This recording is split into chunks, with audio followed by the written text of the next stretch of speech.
Dati ako ay amoy milon. Ngayon, meron na akong amoy.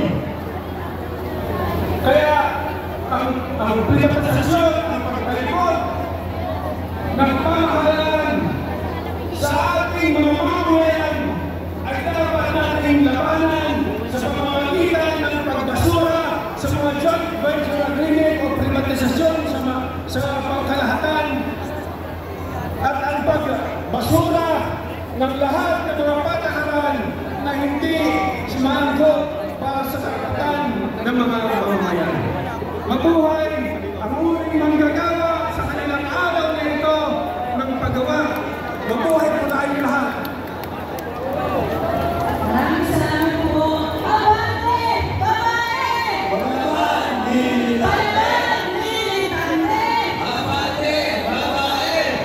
At syempre po, upang marinig natin ang isa sa mga kasamahan natin sa pagpapanagot kay Marcos Jr. at kay Duterte, tawagin po natin mula sa RISA si kasamang Lore Paz.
mag-live doon, mamaya kuyugin ka eh.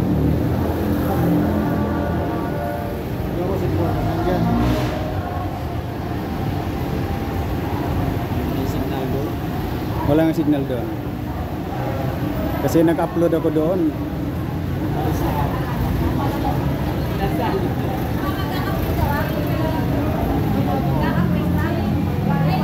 Mas tayo sa loob. Pahinga mo na kasi. Init ko. Dito siya ulit na yun. Saan? Si Juan, si panin mo, si Leo. Dito yun ako sa banda.